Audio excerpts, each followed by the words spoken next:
Siapa yang mau doanya dijawab?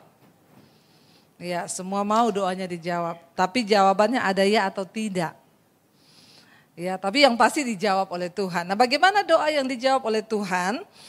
Kita buka bersama di dalam Matius pasal yang ke-6, Injil Matius pasal yang ke-6. Kita lihat mulai dari ayat yang ke-5, saudara.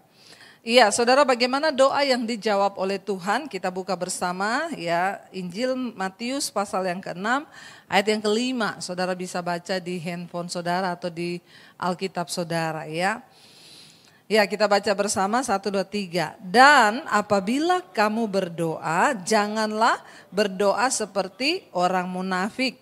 Mereka suka mengucapkan doanya dengan berdiri dalam rumah-rumah ibadat dan pada tikungan-tikungan jalan raya, supaya mereka dilihat orang. Aku berkata kepadamu, sesungguhnya mereka sudah mendapat upahnya.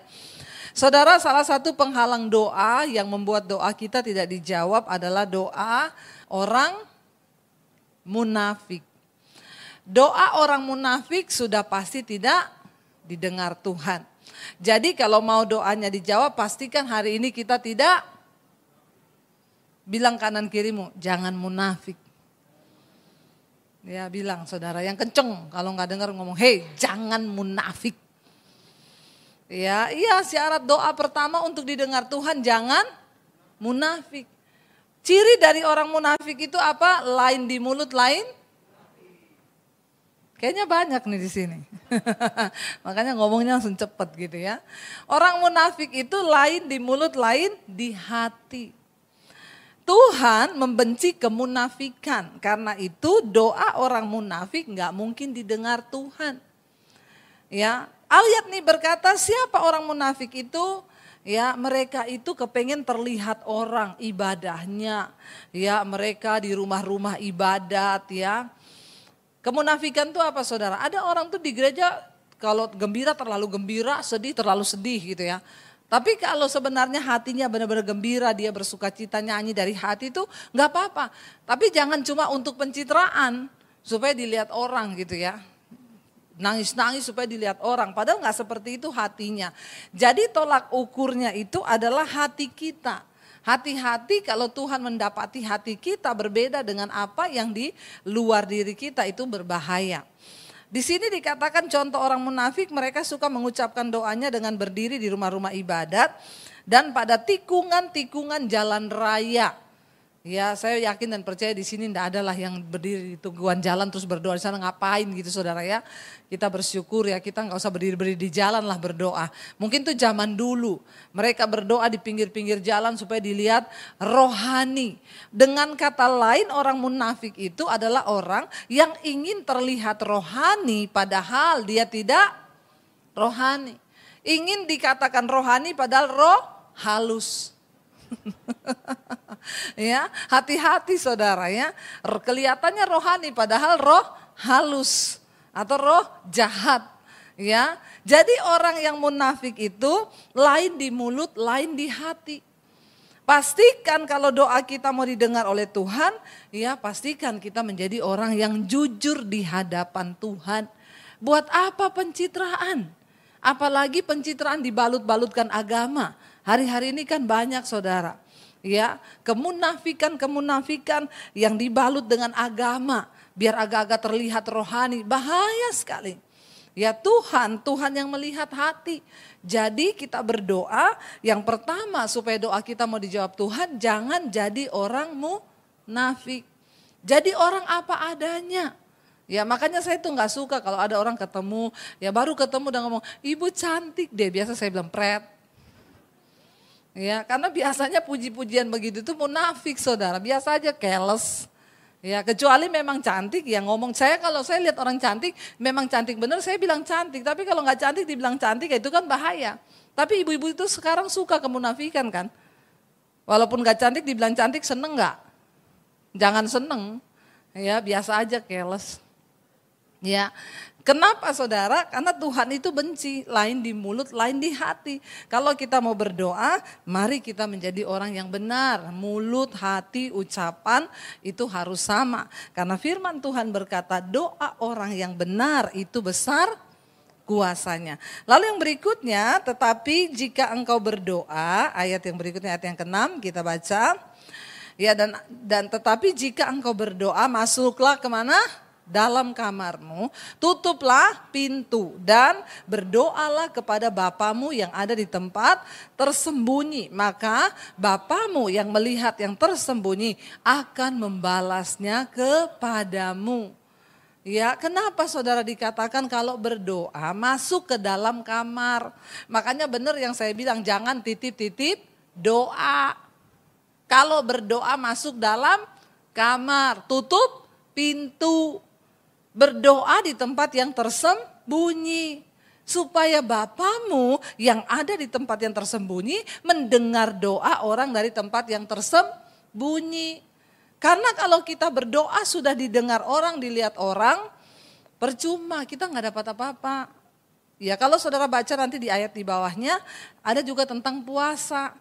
Tuhan bilang kalau kamu puasa, jangan sampai orang tahu kamu puasa. Kalau orang sudah tahu kamu puasa, nggak ada upah. Jadi kalau puasa diam-diam aja, nggak usah pamer di Facebook, amin. Orang Kristen sekarang baru puasa 1 hari udah dipamer nih. Tuhan kuatkanlah aku karena hari ini aku puasa. Lalu dipuji semua orang, wih luar biasa puasa ya. Sudah tidak ada upah, mending buka nggak usah puasa. Nggak ada upah, rohaninya sudah hilang, melayang lenyap. Ya, ada lagi baru mau buka puasa, udah tulis status di Facebook. Puji Tuhan, 1 jam lagi buka puasa. Puji Tuhan, hari ini saya diberi kekuatan oleh Tuhan. Saya berpuasa, sebentar lagi saya akan berbuka. Terus orang puji semua, luar biasa ya, makin hari makin cinta Tuhan. Pret, sudah nggak ada upah puasamu karena sudah dapat pujian dari orang. Kalau mau puasa, diam-diam aja. Ya, kalau mau melakukan sesuatu, ayo kita, apalagi itu yang berhubungan dengan Tuhan. Ya, ibadah yang dari hati kita itu loh. Ya, kita masuk di kamar, Tuhan bilang berdoa, tutup pintu. Makanya benar saudara, ya kalau di agama seberang itu tahajud jam 2 malam. Nggak ada yang tahu tuh orang lagi doa tengah malam. Bagus itu kalau saudara lagi ada pergumulan, coba bangun jam 2 malam. Berdoa, semua lagi tidur, jadi Tuhan lagi tidak antri. Enggak saudara ya, Tuhan tuh nggak pernah ngantri, dia maha mendengar, maha tahu. Cuma kalau yang lain tidur, saudara doa itu kan menyentuh hati Tuhan, bener nggak? Tuhan bilang ini semua tidur, tapi dia berdoa, aku akan menjawabnya. Karena dia mencari aku di saat orang lain terlelap. Itu namanya bayar harga. Jadi doa yang didengar oleh Tuhan adalah doa yang tersembunyi, dilakukan diam-diam. Enggak usah minta-minta doa sama orang. Saya masih banyak baca WA itu. Ya, kalau ada yang nonton nih ya di live streaming ya, yang titip-titip doa lagi sama saya, stop. Saya tidak mendoakan saudara, doa sendiri. Ya, Bu titip doa, Bu titip doa, Bu. Masih banyak titip-titipan doa. Ya, saudara mending masuk dalam kamar, tutup pintu. Datang sendiri sama Tuhan. Supaya engkau dapat berkat sendiri dari Tuhan, doamu didengar oleh Tuhan. Ya, kalau saya tidak mungkin menangis buat pergumulan saudara. Karena saya tidak merasakan. Ya, tapi kalau saudara yang benar-benar merasakan, saudara berdoa. Orang Kristen sekarang sakit perut aja ya telepon berkali-kali. Saya pikir ini telepon terus kenapa ya, mau mati kali ini ya. Terus saya WA, ting ibu minta tolong Bu, ada apa ya? Saya sakit perut, aduh. Sakit perut aja saudara telepon saya. Minta didoakan sakit perut.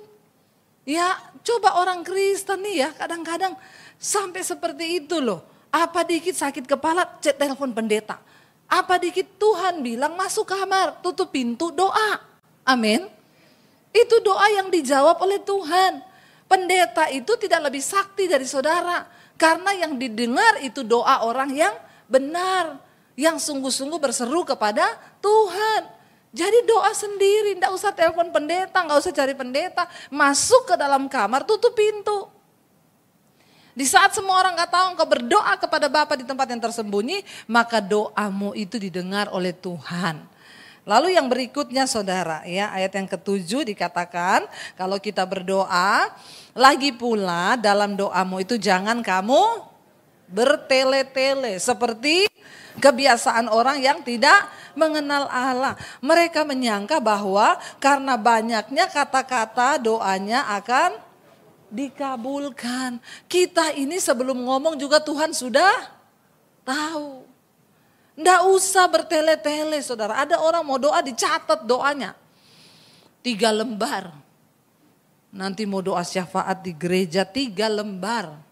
Itu sudah tidak dari hati. Itu datang dari kertas. Apalagi suruh bikinkan orang yang tulis. Dia tinggal baca. Lagi doa kertasnya terbang. Bingung gak saudara? Ya bingung, akhirnya Tuhan engkau tahu semua yang akan kami minta. Sebelum kami mengatakan, datanglah kehendakmu, jadilah kehendakmu, amin. Karena terbang kertasnya, mending terbang, jadi sudah gak usah bertele-tele. Ada orang itu doa bertele-tele, dia pikir kalau doanya bertele-tele itu Tuhan dengar. Makanya biasakan saudara yang bertugas doa syafaat di gereja dimanapun, doa pribadi, ndak usah bertele-tele. Ya manusia aja ndak suka saudara bertele-tele, apalagi Tuhan. Kita ini doa sebenarnya Tuhan kan sudah tahu juga yang mau kita doakan. Tapi kenapa di gereja kita sering ada doa syafaat? Untuk kita doa bareng-bareng yuk. Menyatukan hati yuk. 2-3 orang bersepakat meminta apapun Tuhan dengar. Tapi ndak usah bertele-tele. Ya mau doa makan saja Tuhan. Engkau yang menciptakan jagat raya alam semesta. Semua planet, Pluto, Neptunus, Saturnus, Uranus, engkau ciptakan. Ini pelajaran biologi, sejarah atau apa gitu ya. Saya pernah dengar ada orang berdoa di meja makan begitu. Enggak selesai-selesai begitu amin ikannya udah dimakan kucing. Benar ini kejadian nyata di daerah saudara. Ya kenapa? Terlalu bertele-tele sampai yang doa udah mau tidur. Udah mau ngantuk saudara. Ya, jadi tidak usah bertele-tele. Engkau meneteskan air mata saja hancur hati. Tuhan dah tahu. Enggak usah saudara pikir karena doamu, kata-katamu yang indah Tuhan dengar, enggak. Kalau engkau punya pergumulan masuk di kamar, tutup pintu doa, nangis saja, nangis. Tuhan tuh ngerti bahasa air mata. Enggak usah engkau ngomong dari A sampai Z, Tuhan aku butuh rumah, butuh mobil, butuh ini, enggak usah. Tuhan tahu. Bahkan yang engkau tidak minta, itu akan Tuhan berikan. Karena dia Bapa yang lebih mengerti kebutuhanmu, amin. Saya ingat pertama kali datang di Jakarta, saudara suami saya bilang, saya berdoa minta rumah ya. Saya bilang, enggak saya tidak akan berdoa minta rumah. Kenapa? Karena Tuhan tahu, kalau kita sudah butuh, Tuhan kasih, enggak perlu kita doa. Enggak perlu kita minta. Ya Tuhan itu yang lebih tahu apa yang kita butuhkan. Lebih baik sekarang kita berdoa meminta perkenanan Tuhan. Karena kalau Tuhan berkenan atas seseorang, apa yang dia gak kasih? Amin. Masalahnya kita gak berkenan, kebanyakan minta, maka kecewa. Ya jangan saudara, mending gak usah bertele-tele, kita berdoa dengan hati yang hancur di hadapan Tuhan itu cukup.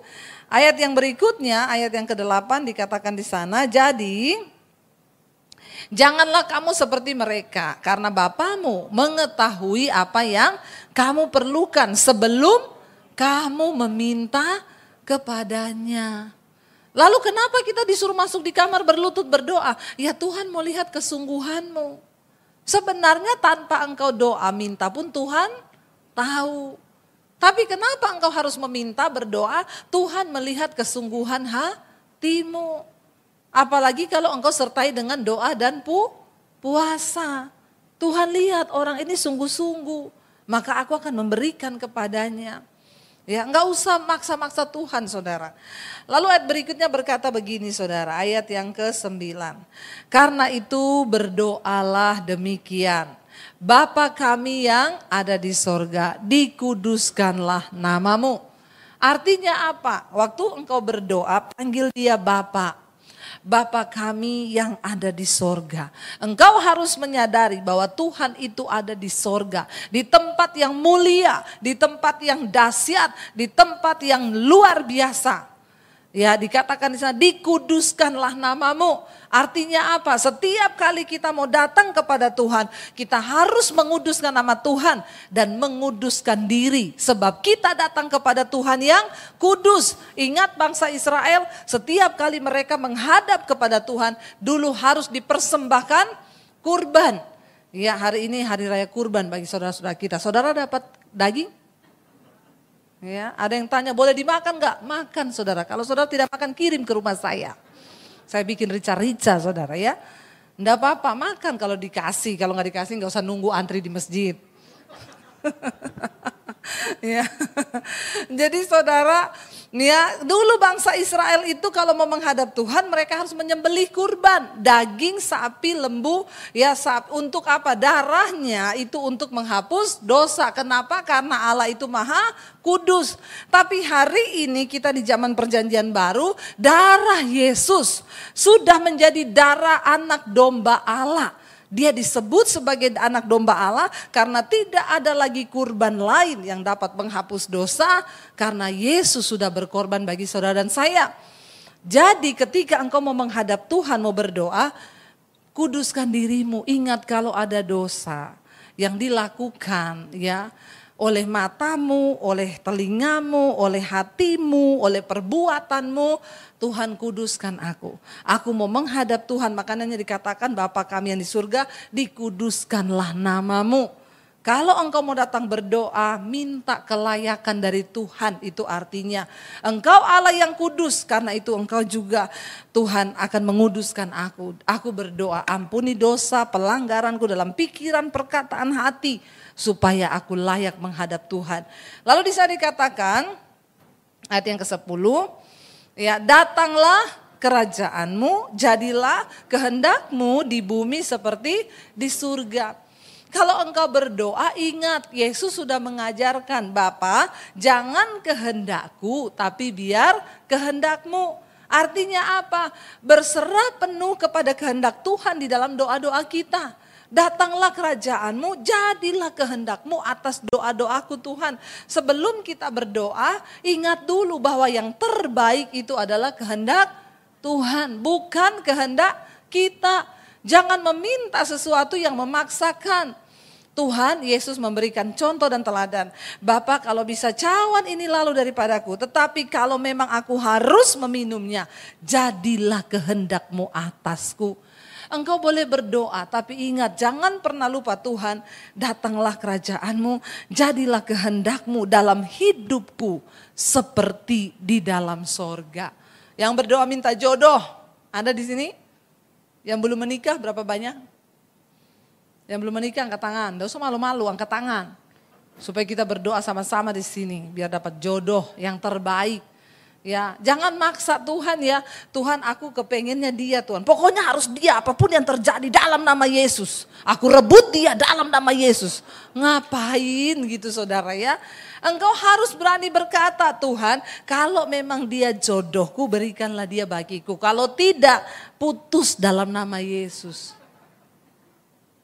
Malah ketawa loh, banyak yang tidak rela putus ini. Amin. Harus berani.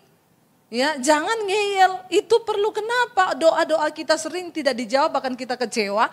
Karena yang kita mau itu kehendak kita. Padahal ada kehendak Tuhan yang lain. Seringkali yang lebih indah. Ada orang telepon saya, Bu, saya mau bunuh diri, saya tidak kuat menghadapi hidup. Kenapa? Tunangan saya pergi sama perempuan lain. Saya bilang, haleluya, puji Tuhan 12 kali. Kita makan-makan, bikin pesta. Kenapa ibu bilang begitu? Ih, puji Tuhan kau diputuskan Tuhan. Belum menikah, sudah kelihatan karakter dan tabiatnya. Untung belum menikah, kamu harus ucapan syukur 7 hari 7 malam. Jangan sedih, apalagi mau bunuh diri, bodoh. Harus bersyukur. Daripada sudah terlanjur nikah, baru dia pergi sama perempuan lain. Ya makanya ibu-ibu saya mau bilang, ya jangan mencintai suamimu 1000% di atas Tuhan. Ingat baik-baik ibu-ibu, ya karena suami itu hanya titipan, kalau nggak diambil Tuhan diambil perempuan. Ya, tapi suami-suami di sini semua luar biasa. Amin Bapak-bapak. Jangan sampai ada yang diambil sama perempuan. Daripada diambil perempuan mending diambil Tuhan. Nggak ada yang bilang amin nih Bapak-bapak. Ya, bener nggak? Mau bunuh diri gara-gara ditinggal tunangannya. Yo bagus, saya bilang ditinggal tunanganmu bagus. Ada yang telepon, Bu, saya baru sebulan menikah, suami saya pergi Bu, ternyata dia punya pacar banyak sekali. Ah kalau ini saya udah gak bisa ngomong. Saya bilang, kenapa kamu gak konseling sama saya waktu masih belum menikah? Sebenarnya saya berapa kali tergerak mau konseling sama ibu, tapi saya tahu kalau saya konseling sama ibu, masih ibu suruh putus. Nah. Ya, itulah orang Kristen tuh suka main-main, tuh suka.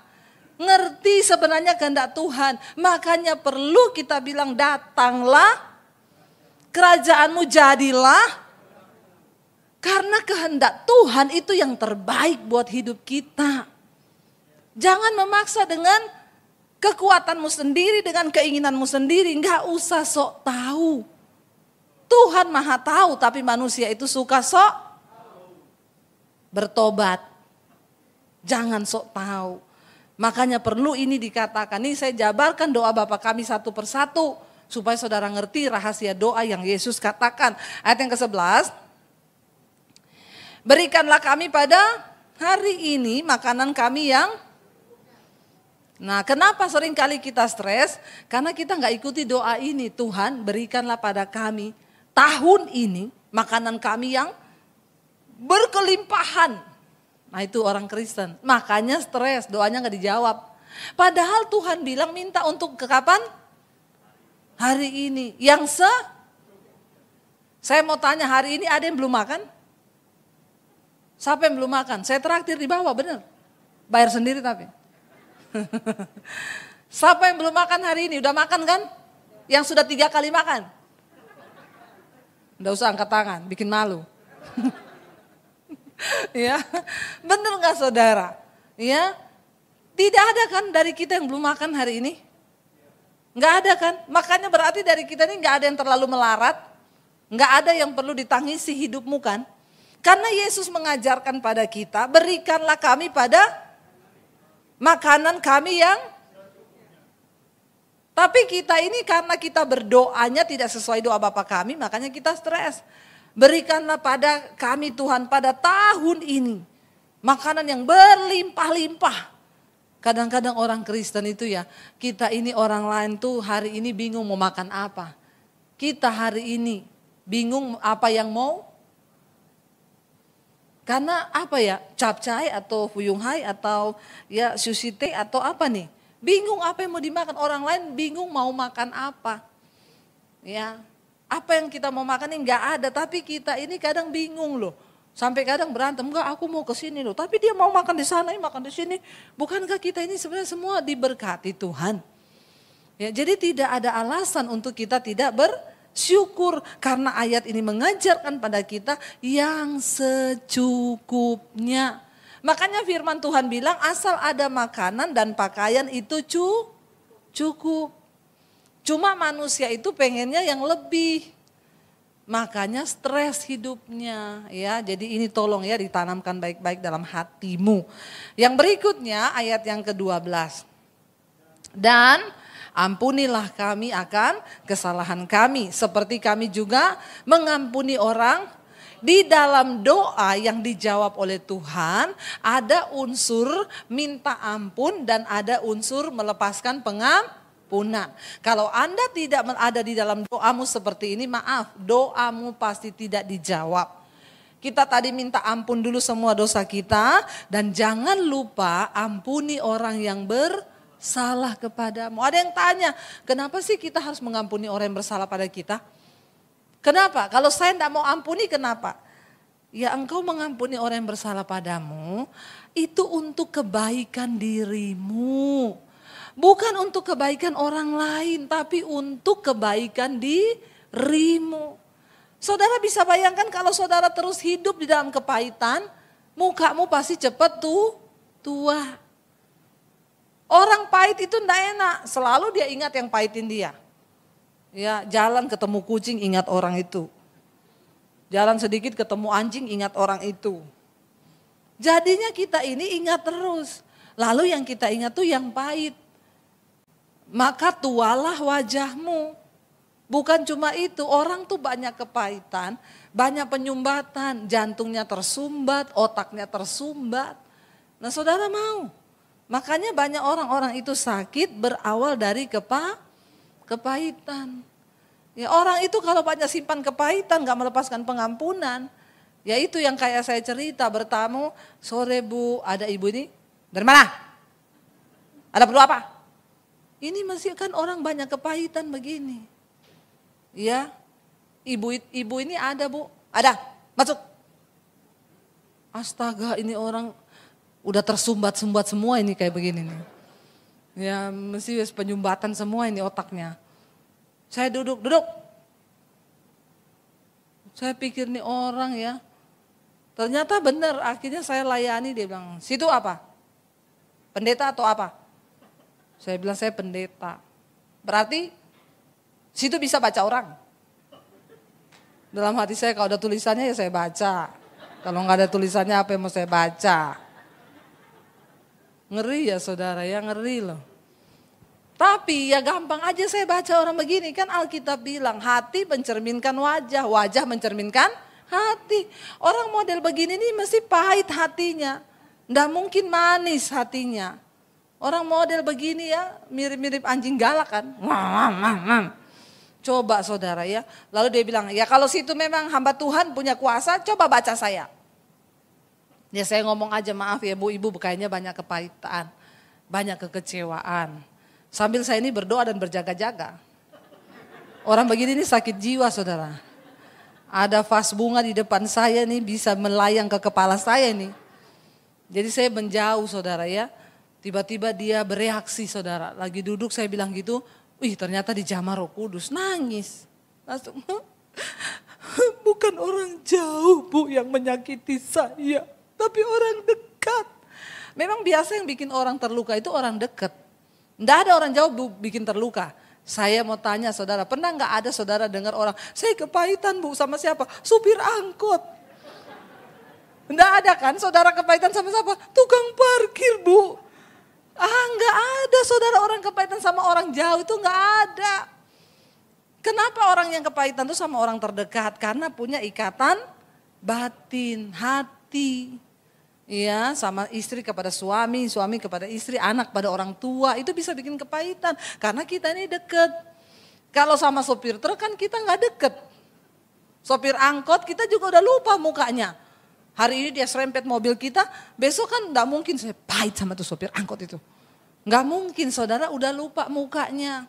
Tapi orang yang ada di hati itu yang bisa bikin sakit hati. Makanya hati-hati jaga hati. Ya, jadi akhirnya saudara begitu saya doakan, saya peluk dia, kasih Bapak penuhi hidupnya. Ibu itu yang tadinya nangis tiba-tiba, wah makin nangis, kelepasan terjadi. Lepas Bu semua kepahitan, Ibu buang, lepaskan pengampunan. Iya, habis itu stop nangisnya, tersenyum dia saudara. Baru dia senyum sama saya. Ya, tadinya dia dia tanya sama saya, situ dari mana? Situ gereja apa? Ya situ sana sini, situ sana sono. Nggak sopan loh, kan saya tuh ada namanya ya. Tapi begitu habis didoakan gini, maaf Bu Pendeta, Ibu namanya siapa ya? Saya jawab, situ. Lah kok rohnya pindah sama saya? Saya yang jadi kepahitan. Ya, saya bilang nama saya Debbie Basir Bu. Terima kasih ya Bu, iya. Dia tanya, Ibu mau minum apa?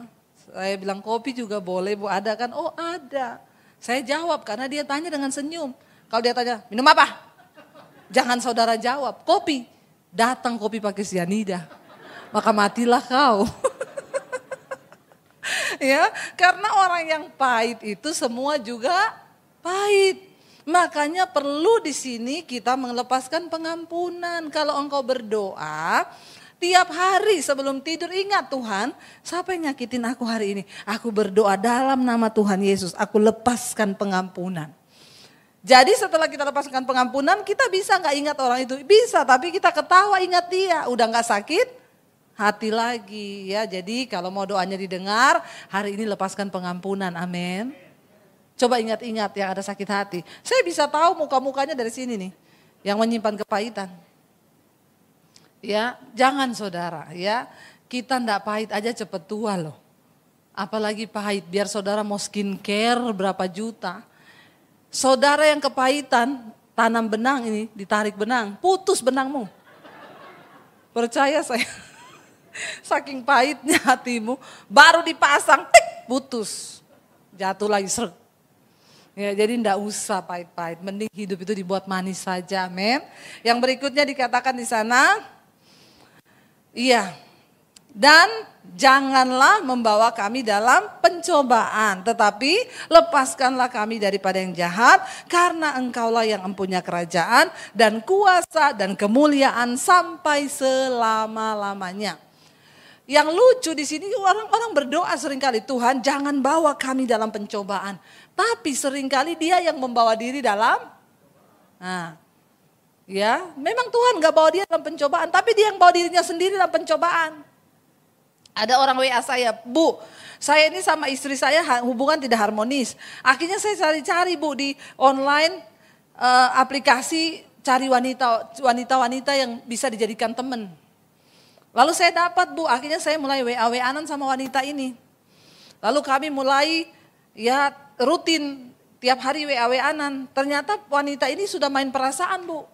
Tiap hari dia telepon saya, dia rasa kalau nggak telepon sama saya sehari dia kayak belum makan. Ya, jadi dia telepon saya Bu. Tapi saya merasa ini sudah enggak benar. Akhirnya saya putuskan dia. Saya jujur, saya ini suami orang, kita putus aja ya. Dia nggak terima Bu, dia nangis Bu. Dia kecewa Bu. Jadi saya tanya sama ibu sekarang, apa yang harus saya lakukan Bu? Model begini saudara ya. Saya baca WA begini nih ya rasanya saya sedih, ya kecewa, marah tapi lucu. Ini kan bukan orang yang ada masalah tapi cari-cari. Doa jangan bawa kami dalam pencobaan tapi dia yang cari. Saya bilang gini Pak, enggak ada masalah yang lebih serius yang Bapak tanyakan sama saya. Ini saya nggak mau jawab Pak, kenapa? Ini pertanyaan bodoh. Ya saya nggak mau jawab, kenapa Bapak tahu itu dosa. Jangan tanya sama saya, terus apa yang harus saya lakukan Bu? Dia menangis Bu, saya kasihan. Terus Bapak berharap saya jawab, ya jangan ditinggal lah Pak, kan kasihan. Berat banget nggak? Ya ini kalau di depan saya baptis ulang, saya cemplungin, saya rendam 20 menit. Ya biar megap-megap, buka mata di rumah Bapak di sorga. Lebih baik tubuhnya binasa tapi jiwanya selamat. Orang Kristen model begini, kita sudah bicara jauh ke depan mengerti rencana Tuhan. Dia malah membawa diri dalam pencobaan. Nih ya, banyak orang Kristen masuk dalam masalah karena membawa diri dalam pencobaan. Nih yang muda-muda ini pacaran. Jangan pacaran sama pria yang mabok, merokok. Ya dengar baik-baik nih, supaya hidupmu baik ke depan, masa depanmu baik. Dengar omongan saya, ya. Terus nanti enggak mau konseling sama Bu Devi, mesti disuruh putus. Makan tuh cinta. Ya udah gitu nikah pakai foto-foto pretwet. Ya saudara, engkau sudah tahu kebenaran. Enggak usah kita ini mau pura-pura ya main-main apalagi dosa segala macam. Udah tahu kebenaran. Kita hidup lurus ikut firman aja hidup ini berat. Apalagi engkau mau neko-neko belok kanan belok kiri. Bapak-bapak kalau ada yang ganggu-ganggu di WA atau dimanapun jangan dilayani. Kalau perlu kasih tahu istri. Enggak ada yang amin. Istri saya Bu. Ya istri-istri juga tidak usah terlalu menjadi intel buat suami. Semua diperiksa. Ya kita berdoa, kita benar-benar menjadi istri yang ya percaya kepada suami. Demikian juga suami. Ya, kalau engkau ada yang goda apa, kasih tahu istrimu. Kita ini teman pewaris kerajaan Allah. Nggak boleh masuk sorga sendiri, harus gandeng tangan masuk sorga. Supaya bareng-bareng kita bawa anak cucu kita juga masuk dalam kerajaan Allah. Ya, jadi saudara berdoa, Bapa, jangan bawa kami dalam pencobaan, tapi lepaskan kami daripada yang jahat. Jangan saudara cari-cari yang jahat, iblis saudara cari, baru saudara masukkan dirimu di dalam rencana iblis. Itu yang salah. Salah nikah, salah ambil keputusan, salah ini. Ya, yang saya dapat ini banyak yang salah nikah. Berarti gimana Bu kalau salah nikah? Masih boleh diulangi lagi enggak? Enggak boleh. Kalau ada hari ini yang merasa saya ini salah nikah Bu. Dulu saya sudah tahu suami saya ini judi, rokok, mabok. Saya tetap maksa nikah sama dia. Ya sudah, sekarang itu adalah salibmu. Jadi kalau tiap lihat suamimu nyanyi aja salibku, salibku gitu ya. Pikulah salib itu. Berdoa, tidak ada perkara yang mustahil. Suamimu sanggup diubahkan Tuhan. Istrimu sanggup diubahkan Tuhan. Karena itu saudara, mari kita sungguh-sungguh menyerahkan hidup kita kepada Tuhan. Masih ada 2 ayat, kita baca ayat yang ke-14 berkata di sana. Karena jikalau kamu mengampuni kesalahan orang, Bapamu yang di sorga juga akan mengampuni kamu juga. Ayat yang berikutnya. Tetapi jikalau kamu tidak mengampuni orang, Bapamu juga tidak mengampuni kesalahanmu. Bayangkan kalau saudara tidak mengampuni orang, maka Tuhan juga tidak mengampuni dosamu. Padahal kita ini tiap hari bikin dosa.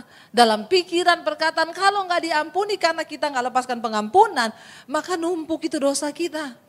Bagaimana kalau kita punya dosa yang numpuk, doa kita dijawab? Itu kan nggak mungkin. Karena itu lepaskan pengampunan supaya engkau juga diampuni. Karena orang yang tidak diampuni dosanya, doanya tidak dijawab. Makanya kitab Mazmur berkata, berbahagialah orang yang dosanya diampuni, ya, dan yang tidak diperhitungkan lagi kepadanya. Hari ini kenapa engkau harus mengampuni orang lain? Supaya dosamu juga diampuni. Supaya doamu jangan terhalang. Mari kita bangkit berdiri bersama saudara. Kita percaya bahwa Dia Tuhan yang sanggup melakukan segala perkara. Tidak ada perkara yang mustahil bagi Tuhan. Seberat apapun persoalanmu, bahkan dosamu, ketika engkau datang mengakui di hadapan Tuhan, maka Tuhan mengampuni. Demikian juga engkau harus belajar mengampuni dosa orang lain yang dilakukan kepadamu. Kita menaikkan pujian yang tadi, ya, yang berkata bahwa kami akan tetap percaya kepadamu Tuhan. Kami akan tetap percaya bahwa Engkau Tuhan yang penuh dengan anugerah di dalam hidup kami. Kasih setiamu melimpah. Kami tetapkan hatiku untuk tetap percaya kepada Tuhan.